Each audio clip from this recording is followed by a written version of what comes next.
নমস্কাৰ আপোনালোক সকলোকে পুনৰবাৰ স্বাগতম নস্মাই মজিদ বন্ধুসকল বলকতে চাওক আজি 9টা গুৰুত্বপূৰ্ণ খবৰ।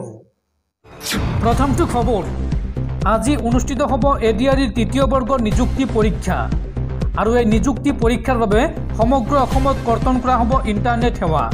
পুৱা 8:30 পৰা বিয়লি 4:30 কৰ্তন কৰা হ'ব ইণ্টাৰনেট সেৱা।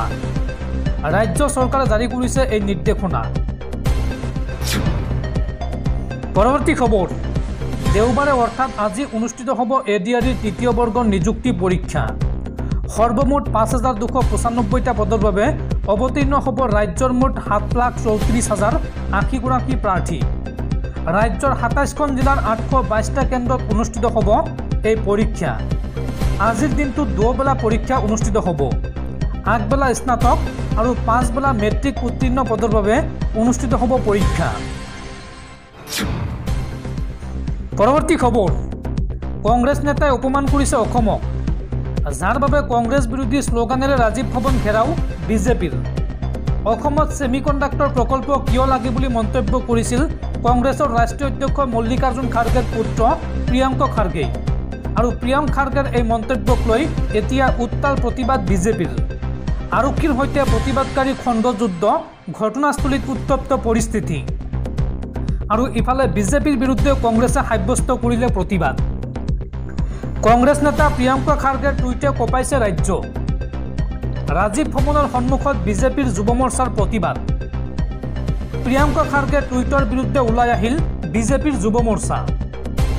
আৰক্ষীৰ সৈতে হতাহতি প্ৰতিবাদকাৰীৰ, ঘটনাস্থলীত উত্তপ্ত পৰিস্থিতি। প্ৰতিবাদকাৰীয়ে দিলে ৰাহুল গান্ধী মুৰ্দাবাদ ধ্বনি। কংগ্ৰেছ নেতাই অসমক অদক্ষ বুলি কৈ অসমক অপমান কৰাৰ অভিযোগ উত্থাপন কৰিছে বিজেপিয়ে। অসমত ছেমিকণ্ডাক্টৰ প্ৰকল্প কিয় লাগে বুলি প্ৰশ্ন কৰিছিল প্ৰিয়ংক খাৰ্গে। উল্লেখযোগ্য যে AICCৰ সভাপতি মল্লিকাৰ্জুন খাৰ্গেৰ পুত্ৰৰ এই টুইটক লৈ এতিয়া ৰাজ্যত জোকাৰণি। দৰ্শকসকল আৰু বহুতো গুৰুত্বপূৰ্ণ খবৰ আছে। তাৰ আগতে আপোনাক জনাওঁ যে যদি আপুনি এতিয়ালৈকে এইটো ভিডিঅ'ত লাইক কৰা নাই তেন্তে এতিয়াই ভিডিঅ'টোত লাইক কৰি দিয়ক। আৰু এনেকুৱা ধৰণৰ ভিডিঅ'সমূহ নিতৌ চাবলৈ চেনেলটো ছাবস্ক্ৰাইব কৰি কাষত থকা বেল আইকনটো প্ৰেছ কৰি ৰাখক। পৰৱৰ্তী খবৰ, অসমীয়াৰ 4-5টা সংজ্ঞা দিছে মুখ্যমন্ত্ৰী হিমন্ত বিশ্ব শৰ্মাই। বৰাকত থকা মানুহ অসমীয়া নহয় নেকি? অসম চুক্তিৰ 6 নং দফাক লৈ এই মন্তব্য AIUDFৰ বিধায়ক আমিনুল ইছলামৰ। মুখ্যমন্ত্ৰীৰ অসমীয়াৰ সংজ্ঞাক বেবিৰিবাং আখ্যা বিধায়ক আমিনুল ইছলামৰ। অসমীয়াৰ 4-5টা সংজ্ঞা দাঙি ধৰিছে মুখ্যমন্ত্ৰীয়ে। বেবেৰিবাং মন্তব্যৰে 26 চনৰ নিৰ্বাচনী বৈতৰণি পাৰ কৰিব বিচাৰিছে হিমন্ত বিশ্ব শৰ্মাই। বৰাকত থকা মানুহ অসমৰ নহয় নেকি? অসমীয়া নহয় নেকি? এই প্ৰশ্ন আমিনুল ইছলামৰ। বৰাকত থকা মানুহৰ অসমীয়াৰ সংজ্ঞা পৃথক কিয়? অসমত এতিয়া গাঁৱৰ অসমীয়া আৰু চহৰৰ অসমীয়া চলিছে। অসম চুক্তি অনুসৰি নাগৰিকত্ব পোৱা সকলোৱে অসমীয়া। অসমীয়া জাতিক খানবান নকৰিবলৈ আহ্বান বিধায়ক আমিনুল ইছলামৰ। অসম চুক্তিৰ 6 নং দফাক লৈ মুখ্যমন্ত্ৰীৰ মন্তব্যৰ এইদৰে প্ৰতিক্ৰিয়া প্ৰকাশ কৰে বিধায়ক আমিনুল ইছলামে। পৰৱৰ্তী খবৰ, ED আৰু CBIৰ জৰিয়তে মোদী চৰকাৰে দেশৰ 13খন ৰাজ্যৰ ৰাজ্য চৰকাৰক উৎখাত কৰাৰ চেষ্টা কৰিছিল। প্ৰধানমন্ত্ৰী নৰেন্দ্ৰ মোদী আৰু মোদী চৰকাৰৰ বিৰুদ্ধে এই গুৰুতৰ অভিযোগ আপৰ মুৰব্বী অৰবিন্দ কেজৰিৱালৰ। অৰবিন্দ কেজৰিৱালৰ মতে বিজেপিয়ে ED আৰু CBIৰ দৰে সংস্থাসমূহক ৰাজনৈতিক নেতাক ভাবুকি দিয়াৰ বাবে নিয়োগ কৰিছিল, যাৰ ফলত গণতান্ত্ৰিকভাৱে নিৰ্বাচিত ৰাজ্যসমূহৰ চৰকাৰৰ পতন ঘটিছিল। এই বিস্ফোৰক অভিযোগ দিল্লীৰ প্ৰাক্তন মুখ্যমন্ত্ৰী তথা আপৰ মুৰব্বী অৰবিন্দ কেজৰিৱালৰ।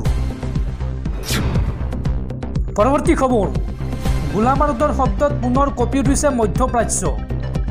ইজৰাইলৰ ভয়ংকৰ আক্ৰমণত এইবাৰ মৃত্যু হৈছে হিজবুল্লাৰ মুখ্য কামাণ্ডাৰ হাছান নাছাৰুল্লাহ।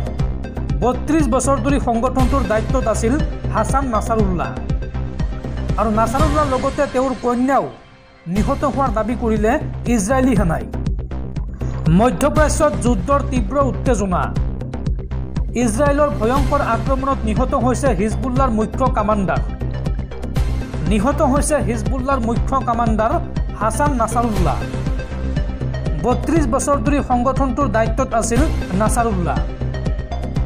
লেবানন সেনাৰ মুখ্য কাৰ্যালয়ত ভয়ংকৰ এয়াৰ ষ্ট্ৰাইক চলাইছে ইজৰাইলী সেনাই। আৰু লেবাননত এতিয়া গাজা সদৃশ পৰিৱেশ। পৰৱৰ্তী খবৰ, হিমন্ত বিশ্ব শৰ্মা অসমৰ পাৰ্ট টাইম মুখ্যমন্ত্ৰী। তেওঁ আধা মাহ অসমত থাকে আৰু আধা মাহ ঝাৰখণ্ডত থাকে। আৰু দিল্লীৰ অসম ভৱনটো বৰ্তমান ঝাৰখণ্ড হাউচ হল। এই বিস্ফোৰক অভিযোগ APCCৰ সভাপতি ভূপেন বৰাৰ। পৰৱৰ্তী খবৰ, শিক্ষাৰ্থীসকললৈ জৰুৰী খবৰ। 1 অক্টোবৰৰ পৰা পুনৰ স্বাভাৱিকভাৱে হ'ব বিদ্যালয়ৰ পাঠদান। কামৰূপ মহানগৰৰ সকলো চৰকাৰী বেচৰকাৰী বিদ্যালয়লৈ এই জাননী ৰাজ্যৰ শিক্ষা বিভাগৰ। উল্লেখযোগ্য যে গৰমৰ বাবে আগুৱাই দিয়া হৈছিল বিদ্যালয়ৰ পাঠদানৰ সময়সূচী।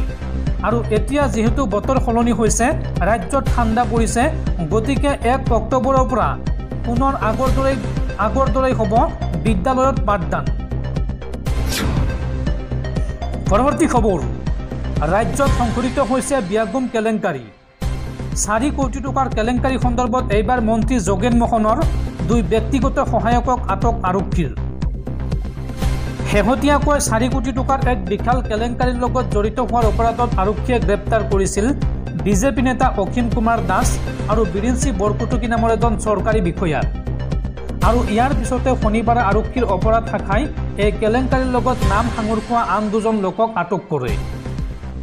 জানিব পৰা মতে শনিবাৰে আৰক্ষীয়ে আটক কৰা ব্যক্তি 2জন হৈছে কেবিনেট মন্ত্ৰী যোগেন মোহনৰ ব্যক্তিগত সহায়ক মন্মথ দাস আৰু প্ৰফুল্ল ডেকা। অভিযোগ অনুসৰি মন্মথ দাস আৰু প্ৰফুল্ল ডেকাই প্ৰবঞ্চক অসীম কুমাৰ দাসক দিছপুৰ জনতা ভৱনত প্ৰৱেশ কৰিবলৈ গেট পাছ প্ৰদান কৰিছিল। আৰু এই গেট পাছ প্ৰদানৰ বাবে প্ৰতিবাৰে 500ৰ পৰা 1000 টকা উৎকোচ লৈছিল মন্মথ আৰু প্ৰফুল্লই। কেৱল এয়াই নহয়, যোগেন মোহনৰ এই 2 কৰ্মচাৰীয়ে মন্ত্ৰীৰ চিলৰ লগতে মন্ত্ৰীৰ কনফাৰেন্স হল কেতিয়া খালী থাকে আৰু মন্ত্ৰী কেতিয়া উপস্থিত নাথাকে সেই তথ্য অসীম কুমাৰ দাসক যোগান ধৰিছিল। প্ৰাপ্ত তথ্য অনুসৰি চলিত বৰ্ষৰ জানুৱাৰী মাহত মন্মথে চাকৰিৰ পৰা অৱসৰ গ্ৰহণ কৰিছিল যদিও মন্ত্ৰীগৰাকীৰ পৰামৰ্শ মতে তেওঁৰ কাৰ্যকাল বৃদ্ধি কৰা হৈছিল। ইফালে ক্ৰাইম ব্ৰাঞ্চে মন্মথ আৰু প্ৰফুল্ল দুয়োকে 3 দিনৰ আৰক্ষীৰ জিম্মাৰ বাবে অনুৰোধ জনাইছে। পৰৱৰ্তী খবৰ, হাৰিয়ানাত চৰকাৰ গঠনত ব্যৰ্থতা স্বীকাৰ আপৰ মুৰব্বী অৰবিন্দ কেজৰিৱালৰ। নিৰ্বাচনৰ পূৰ্বে পৰাজয় স্বীকাৰ অৰবিন্দ কেজৰিৱালৰ। অৰবিন্দ কেজৰিৱালে কয় যে 3 মাহৰ আগত জেলৰ পৰা ওলোৱা হ'লে হাৰিয়ানাত আমাৰে চৰকাৰ হ'লেহেঁতেন। এই মন্তব্য অৰবিন্দ কেজৰিৱালৰ। হাৰিয়ানাত ব্যৰ্থতা স্বীকাৰ আপৰ মুৰব্বী অৰবিন্দ কেজৰিৱালৰ। হাৰিয়ানাত আপৰ চৰকাৰ নহয় বুলি এক প্ৰকাৰ ঘোষণা অৰবিন্দ কেজৰিৱালৰ। তেওঁ এই সন্দৰ্ভত মন্তব্য কৰি কয় যে 3-4 মাহৰ আগত জেলৰ পৰা ওলোৱা হ'লে হাৰিয়ানাত আপৰ চৰকাৰ হ'লহেঁতেন। মোক দেখিলে হাৰিয়ানাৰ মানুহে হাঁহিবলৈ লয়।